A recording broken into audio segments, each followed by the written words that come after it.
नमस्कार,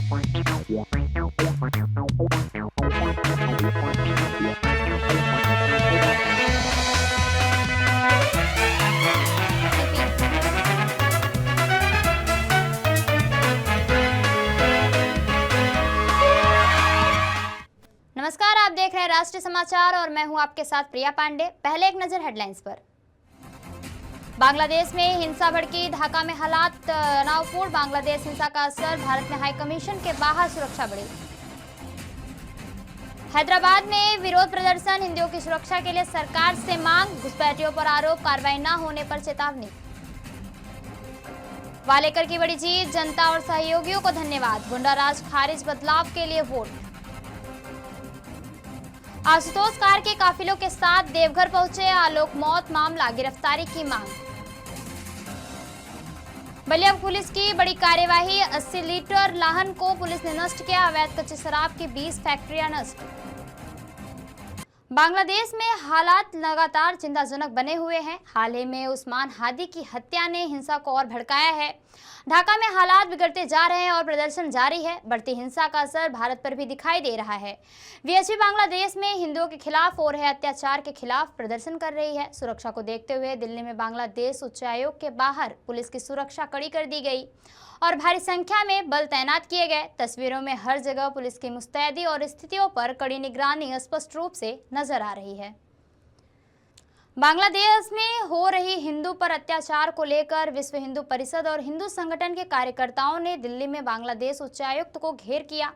इस जिराफ का एकमात्र मकसद बांग्लादेश में हो रहे हिंदू पर अत्याचार का विरोध करना था। इस मौके पर बांग्लादेश उच्चायोग के आसपास भारी सुरक्षा के घेरे पैरामिलिट्री और दिल्ली पुलिस के जरिए किया गया।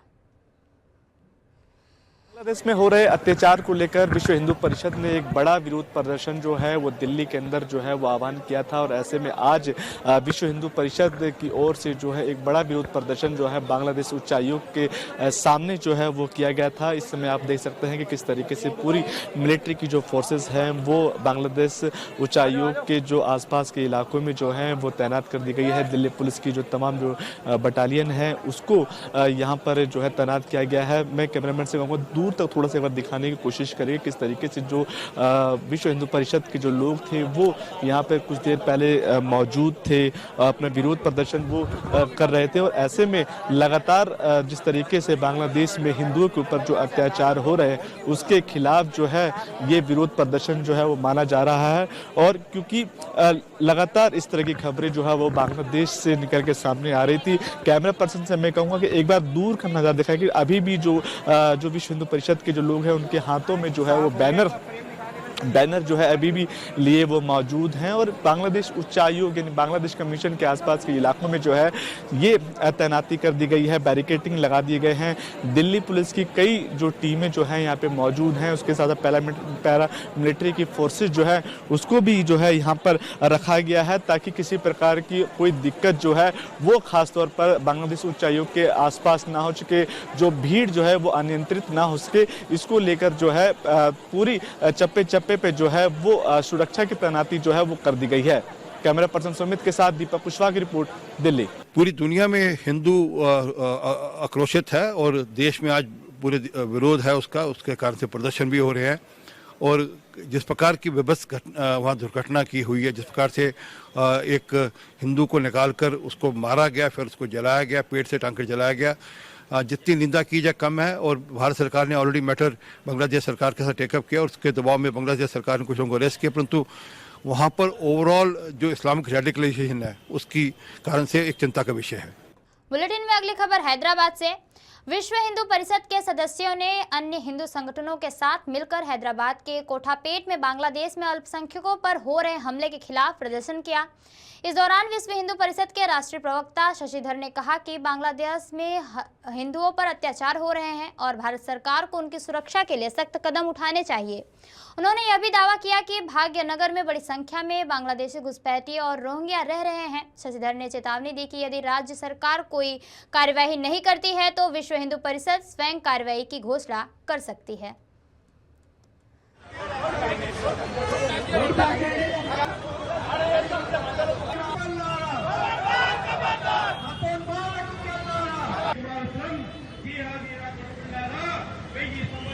बांग्लादेश में हिंदुओं के ऊपर अत्याचार चल रहा। मोहम्मद यूनिस गवर्नमेंट आने के बाद देवालयों को तोड़ने का काम, हिंदू महिलाओं के ऊपर अत्याचार, हिंदू युवकों को, हिंदुओं को हत्याकांड चल रहा। ये तुरंत रोकने के लिए विश्व में प्रजास्वाम्य कंट्रीज आगे आना चाहिए।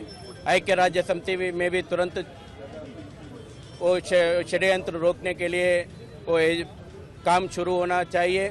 देश में भारत सेंट्रल गवर्नमेंट तुरंत स्ट्रिक्ट एक्शन लेकर के बांग्लादेश में हिंदुओं को रक्षा के लिए कुछ एजेंडा एक्शन लेना चाहिए। और एक विषय है तेलंगाना में, पर्टिकुलरली भाग्यनगर में बांग्लादेश वो इन्फिल्ट्रेटर्स और रोहिंग्या इन्फिल्ट्रेटर्स ज़्यादा संख्या में है। अगर गवर्नमेंट एक्शन नहीं लिए तो विश्व Hindu Parishad Bajrang Dal direct action plan announce करने के लिए तैयार है।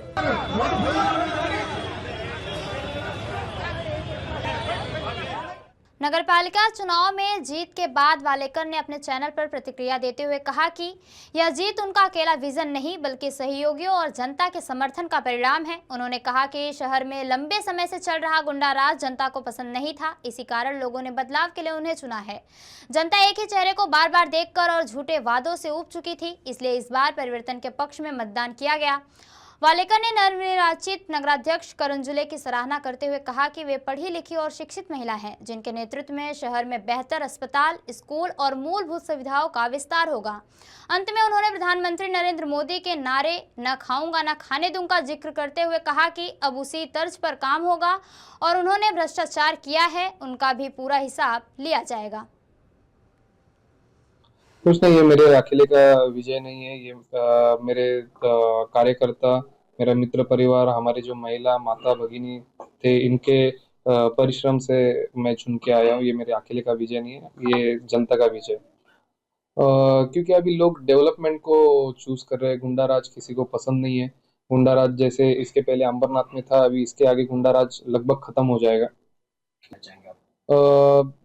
कंटिन्यू अगर लोग इतने सालों से वही चेहरा देखेंगे, डेवलपमेंट के झूठे वादे कोई करेगा तो कितना बार पब्लिक सामने वाले को चांस देगी। इसके लिए इस टाइम लोगों ने परिवर्तन को चुना है, भाजपा को चुना है। इसके बारे में यही कहना चाहूंगा कि गलत लोगों के हाथ में आज तक सत्ता रही है, अभी तेजस्वी ताई के हाथ में सत्ता आई है तो निश्चिंत ही अपना परिवर्तन होके रहेगा।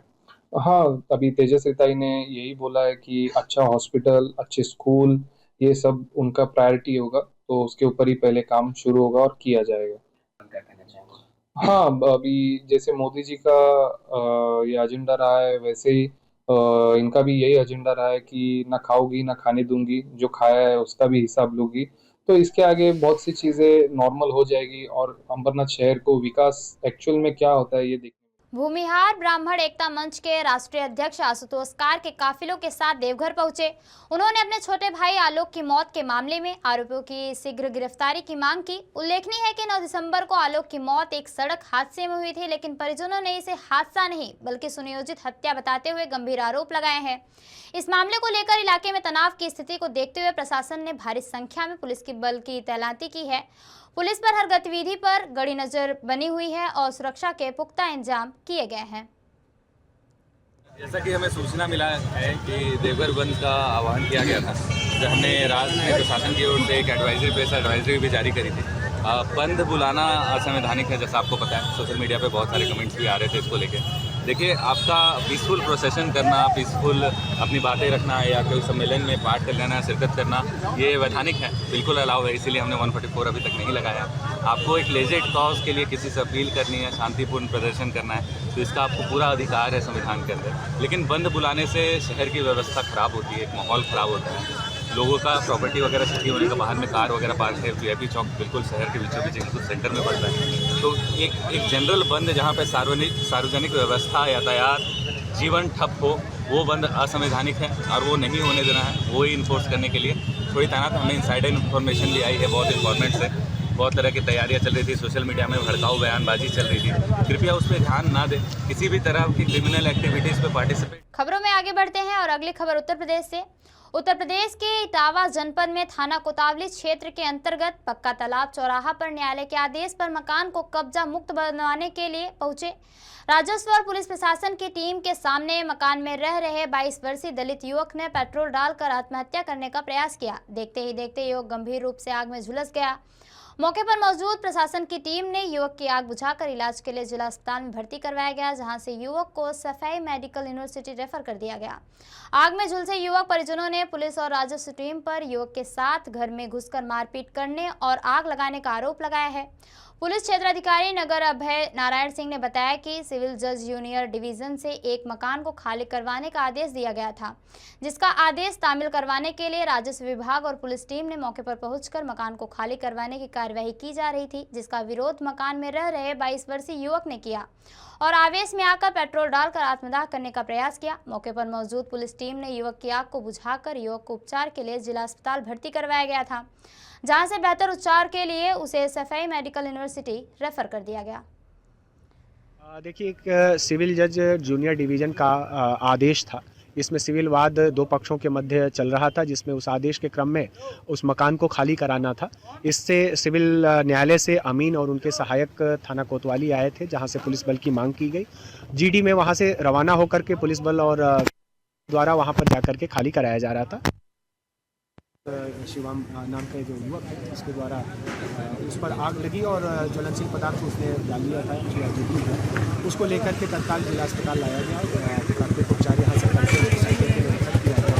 और आगे की बार बार के उन्होंने सीधा विपक्षियों पर आरोप लगाया कि लोगों ने आग लगाई, वो भी घर के अंदर घुसकर। अब ये चीज़ अगर वहाँ सीसीटीवी कैमरा और बाकी चीज़ लगी हो तो वहाँ हम लोग देख सकते हैं। अभी प्रथम दृष्टया जो मौके पर मैंने अपना जाकर के अमीन आदि से पूछा तो उनके द्वारा बताया गया कि विपक्षी तो हमारे सामने खड़े हुए थे, तो ऐसे में वहाँ सीसीटीवी कैमरे और अन्य कोई चीज़ होगी तो उसको देख करके हम लोग जाँच के बाद में इस चीज़ को स्पष्ट। अभी तक कैसी हालत है? और डॉक्टर्स के द्वारा बताया 50 से 60% अपना बर्निंग है। अभी बातचीत कर पा रहा था, बातचीत करने की स्थिति में भी उसको सफाई की। आग किससे लगाई? डीजल पेट्रोल क्या डाला गया? उनके जो मजरूब है उसके द्वारा बताया जा रहा है कि पेट्रोल। सर, जैसा कि बताया गया कि जो पीड़ित पक्ष उनकी तरफ से दूसरा पक्ष उनके तोड़फोड़ भी की गई है घर के अंदर, होटल पे। अब ये मौके की सिचुएशन देखनी पड़ेगी, वहाँ पर जा करके फिर आपको अलग से हमने इसमें प्रकरण। ठीक। बलिया में अवैध कच्ची शराब फैक्ट्री चल रही, जहां 80,000 लीटर लहन को पुलिस ने नष्ट किया। अवैध कच्ची शराब की 20 फैक्ट्रियों को पुलिस ने नष्ट किया। यूपी और बिहार के बॉर्डर पर अवैध कच्ची शराब की फैक्ट्री धड़ल्ले से संचालित हो रही थी। पुलिस की छापेमारी के दौरान मौके से शराब माफिया फरार हो गए। थाना क्षेत्र रेवती अंतर्गत बिहार बॉर्डर पर घाघरा नदी क्षेत्र में थाना क्षेत्र रेवती की पुलिस के द्वारा दबिश दिया गया, जिसमें कार्रवाई के अंतर्गत 80,000 लीटर लहन 20 भट्टियों को नष्ट किया गया। थाना क्षेत्र रेवती की पुलिस के द्वारा लगातार अवैध शराब निष्कर्षण व परिवहन के विरुद्ध अभियान चलाया जा रहा है और इस तरह की कार्रवाइयां लगातार प्रचलित रहेंगी। कड़ोदरा में एम स्क्वायर के पास स्थित थर्माकोल के एक गोदाम में आज भीषण आग लगने की घटना सामने आई। जानकारी के अनुसार आग सुबह लगी, जिसने कुछ ही देर में विकराल रूप धारण कर लिया। आग इतनी तेजी से फैले कि आसपास की दुकानें भी इसकी चपेट में आ गई। घटना के समय गोदाम के अंदर 5 लोग काम कर रहे थे, जो समय रहते बाहर निकल आए, जिससे किसी प्रकार की जनहानि नहीं हुई। आग की सूचना मिलते ही कड़ोदरा पुलिस और दमकल विभाग की टीमें मौके पर पहुंची। इसके साथ ही कामरेज और कड़ोदरा फायर ब्रिगेड की गाड़ियां भी आग बुझाने में जुट गई। फिलहाल आग पर काबू पाने का प्रयास जारी है और प्रशासन द्वारा स्थिति पर नजर रखी जा रही है।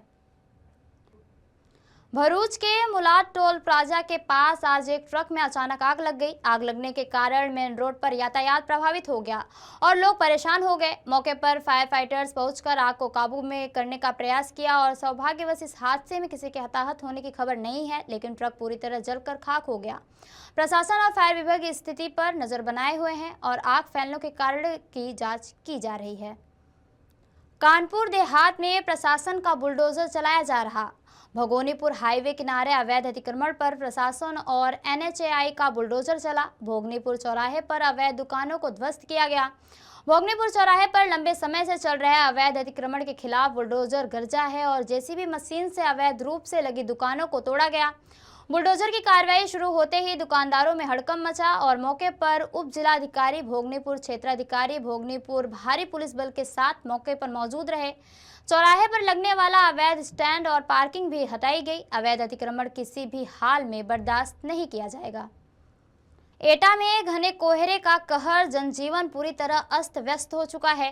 कड़ाके की ठंड के बीच रात से पूरे जनपद में घना कोहरा छाया हुआ है। कुछ ही मीटर की दूरी पर दृश्यता शून्य के करीब, विजिबिलिटी बेहद कम है। राष्ट्रीय राजमार्गों से लेकर ग्रामीण सड़कों तक कोहरे का कारण वाहन रेंगते नजर आए। वाहन चालकों को फॉग लाइट व हेडलाइट जलाकर धीमी गति से सफर करना पड़ रहा है। कोहरे के चलते स्कूल जाने वाले बच्चों व दफ्तर जाने वाले कर्मचारियों को भारी परेशानियों का सामना भी करना पड़ रहा है। पैदल चलना भी बना जोखिम भरा और सड़क हादसों की आशंका बढ़ती जा रही है। शीतलहर ने बढ़ाई गलन और बीते 4 दिनों से चल रही ठंडी हवाओं से ठंड में इजाफा और मौसम विभाग की चेतावनी आई है कि आने वाले दिनों में कोहरा व शीतलहर और तेज हो सकती है। नागपुर के इतवारी इलाके में आज तड़के एक बड़ी अग्निकांड की घटना सामने आई। शिव मंदिर क्षेत्र के पास स्थित बाजीराव स्ट्रीट पर साई गारमेंट नामक दुकान में अचानक भीषण आग लग गई। बताया जा रहा है कि दुकान के मालिक खेमनी हैं। आग लगने के कारणों का फिलहाल पता नहीं चल पाया, लेकिन आग इतनी तेजी से फैली कि आसपास की इमारतें भी इसकी चपेट में आ गई। घटना के बाद पूरे इलाके में अफरा तफरी मच गई। इतवारी नागपुर का प्रमुख व्यापारिक केंद्र, जहां विदर्भ भर से लोग खरीदारी के लिए आते हैं। ऐसे में इस घटना से व्यापारियों और स्थानीय नागरिकों में दहशत का माहौल है। सूत्रों के अनुसार आग सुबह के समय लगी। राहत की बात यह है कि अब तक किसी के जान माल के नुकसान की आधिकारिक पुष्टि नहीं हुई है। कार की टक्कर से घायल महिला का इलाज के दौरान आगरा में मौत हुई। शांति देवी का शव गांव में पहुंचते ही परिवार में कोहराम मचा दिया। गांव में ही 28 नवंबर को कार बैंक करते समय हादसा हुआ था। परिजनों ने गांव के युवक पर लगाया टक्कर मारने का आरोप। सूचना पर गांव में पहुंची पुलिस ने शव को कब्जे में लेकर पोस्टमार्टम के लिए भेज दिया है। झांसी से इस वक्त एक गंभीर और सनसनीखेज मामला सामने आया, जहां समाज सेवा के क्षेत्र में सक्रिय एक समाज सेवी के 7 करोड़ के मुनाफे का लालच देकर ठगी किए जाने का आरोप लगा है। पीड़ित का कहना है कि खुद को क्रिप्टो करेंसी के व्यापार से जुड़ा बताने वाले कुछ दबंग किस्म के लोगों ने योजनाबद्ध तरीके से भरोसा जीतकर लाखों रुपए हड़प लिए। अब पीड़ित को धमकियां भी दी जा रही हैं कि डॉक्टर संदीप ने आरोप लगाया है कि करीब 2 वर्ष पहले उनकी मुलाकात कुछ लोगों से हुई, जिन्होंने झांसी में आयोजित एक सेमिनार के दौरान क्रिप्टो करेंसी में निवेश का दावा किया। आरोपियों ने भरोसा दिलाया कि 15 माह में रकम 3 गुना हो जाएगी और हर माह निर्मित रिटर्न भी मिलेगा, जिससे समाज सेवा के कार्यों में सहयोग किया जा सकेगा। डॉक्टर संदीप के अनुसार इस भरोसे के चलते उन्होंने 15,75,000 रुपए का चेक दिया, जो आरोपियों के खाते में जमा हुआ। इसके अलावा नगद और ऑनलाइन माध्यम से भी रकम दी गई, लेकिन समय बीतने के बावजूद न तो कोई रिटर्न मिला और न ही मूलधन वापस किया गया। पीड़ित का आरोप है कि जब पैसे वापस मांगे गए तो आरोपियों ने गाली गलौज की और जान से मारने की धमकी देने लगे। डॉक्टर संदीप का कहना है कि आरोपी दबंग प्रवृत्ति के हैं और हथियार बंद गनर रखते हैं और रसूख दिखाने के लिए बड़े लोगों के साथ फोटो सोशल मीडिया पर डालते हैं। डॉक्टर संदीप ने दावा किया है कि यह कोई एक मामला नहीं है, बल्कि आरोपी पहले भी कई लोगों के साथ इसी तरह की धोखाधड़ी कर चुके हैं। कि चूंकि हम लोग बुंदेलखंड में संघर्ष सेवा समिति के नाम से मैं डॉक्टर संदीप सलावी समाज की सेवा का काम करता हूं, इसीलिए शशांक श्रीवास्तव द्वारा सबसे पहले भानु देवी गोयल स्कूल में हमें बुलाया गया और क्रिकेट मैच के लिए मुख्यातिथि के तौर पे। उसके बाद कई ऐसे प्रोग्राम उसने हमें दिखाए जिसमें सांसद जी, मेयर साहब उनके साथ में हैं और हमें ऐसा लगा कि ये अच्छे परिवार का लड़का है। उसके कुछ दिनों बाद जब व्यवहार संबंध अच्छे बने तो हमारे ऑफिस में आके हमसे बोले भाई साहब हम लोग इसका काम कर रहे हैं करेंसी का। हमने कहा भाई साहब इन चीजों में हम लोग तो पढ़ते नहीं है। तो उन्होंने ये कह के हमसे पैसे लिए कि आप तो हमारे पर्सनल अकाउंट में डाल दो छोटे भाई के, और आपको क्या करना है, जो आप समाज की सेवा करते हैं इसमें कुछ ना कुछ बड़ा साथ हम लोग देंगे, जिससे कि आप कई बेटियों के और कई परिवारों का भला कर सकते हैं। इसलिए हमने उनके खाते में 15,75,000 रुपए डाले और डालने के बाद हम कई दिन तक उनसे बात करते रहे कि भैया वो पेमेंट। लेकिन सत्यता ये है कि उनकी बदनीयती थी और ये लोग 8 लोग जो हमारे घर यहाँ पे ऑफिस में आए थे, इन लोगों ने एक समूह बनाकर, गिरोह बनाकर ये लोग ये काम कर रहे हैं। और फिर हमें बाद में मालूम चला कि झांसी से करीब 5-7 करोड़ रुपए का गबन इनने हम जैसे लोगों से या गरीब लोगों से किया हुआ है। तो मैं चूंकि गहोई बानिया बेस्ट वर्ग में जन्म लिया है तो हमारे पास प्रशासन के अलावा कोई चारा नहीं था, इसलिए प्रशासन के पास गया और धन्यवाद करना चाहते हैं प्रशासन का कि उसने बहुत साथ दिया। शशांक श्रीवास्तव ने डायरेक्ट और जीतू मालखेड़े ने हमसे ये कहा कि अगर बार बार आपने हमें परेशान किया, फोन लगाए या किसी से कोई बात की तो हम आपको सपरिवार खत्म कर देंगे। इस बात से हम लोग बहुत टेंशन में रहे काफी दिनों तक। फिर पुलिस प्रशासन में बात हुई, तब उन्होंने हमारी FIR ली। नंबर 1 में हम लोगों ने पेमेंट ट्रांसफर किया था। बुलेटिन में अगली खबर अयोध्या से। अयोध्या पुलिस ने थाना पटरंगा क्षेत्र के मुरादाबाद गांव में हुई युवक की सनसनीखेज हत्या का खुलासा कर दिया। पुलिस जांच में सामने आया है कि युवक की हत्या उसके ही 2 दोस्तों ने की थी। पटरंगा पुलिस ने दोनों आरोपियों को गिरफ्तार कर हत्या में प्रयुक्त चाकू और खून से सने कपड़े बरामद कर लिए हैं। आरोपियों को न्यायालय में पेश किया गया, जहां से उन्हें जेल भेज दिया गया। प्रेस कॉन्फ्रेंस करते हुए SP ग्रामीण बलवंत भाई चौधरी ने बताया कि 20 दिसंबर को थाना पटरंगा क्षेत्र के मुरादाबाद गांव में नहर की पटरी के किनारे एक अधजला अज्ञात युवक का शव बरामद हुआ था। शव का सिर धड़ से अलग था और मौके से एक घड़ी, एक लाइटर और जले हुए कपड़े मिले थे। बाद में शव की पहचान खजूरी गांव निवासी तारिक के रूप में हुई। जांच में पता चला कि तारिक के 2 दोस्त जमाल और अब्दुल से बहाने से फुसला कर ले गए थे और पूर्व में हुए एक्सीडेंट के बाद पार्टी यानी दारू मुर्गा पार्टी में हिस्सेदारी को लेकर विवाद चल रहा था। आरोपियों द्वारा तारिक को लंगड़ा कहकर चिढ़ाया जा रहा था। इसी बात को लेकर कहासुनी हुई और गुस्से में आकर चाकू से उसकी हत्या कर दी गई। सबूत मिटाने के लिए शव को पुआल डालकर जला दिया गया। फिलहाल पुलिस ने दोनों आरोपियों को गिरफ्तार कर आगे की कानूनी कार्रवाई शुरू कर दी है। दिनांक 20/12/2025 को थाना पटरंगा के मुरादाबाद गांव से गरौंडा जाने वाली सड़क पर, जो कि नहर के किनारे थी, वहां पर प्रातः एक अधजला शव बरामद हुआ था। ये शव अज्ञात था। स्थानीय पुलिस तत्काल मौके पहुंची, उन्होंने इसमें अपनी विधिक कार्रवाई शुरू की थी। बाद में इस शव की शिनाख्त जो खजूरी गांव है वहां के एक शाह आलम आए, उन्होंने ये बताया कि उनका भाई तारिक सनापुत्तन, उम्र करीब लगभग 30-32 साल है, ये है। इस शव की शिनाख्त उन्होंने वहाँ मौके पर, जहाँ पर शव जला हुआ था, वहाँ पर एक घड़ी मिली थी, एक लाइटर मिला था और कुछ जले हुए कपड़े मिले थे। उनके माध्यम से शव की शिनाख्त की और अपने भाई के रूप में पहचान किया। उन्होंने यह भी बताया कि मेरे भाई को रात में खजूरी गांव के रहने वाले जमाल और अब्दुल, ये दोनों तीनों आपस में रहा करते थे, दोनों बुला करके ले गए थे उसको, जो है। इस सूचना पर तत्काल जमाल और अब्दुल को हिरासत में लेकर के जब सख्ती से पूछताछ की गई तो उन्होंने अपना जुर्म स्वीकार किया। तो ये थी अब तक की खास खबरें। और खबरों के लिए बने रहिए राष्ट्रीय समाचार के साथ। नमस्कार।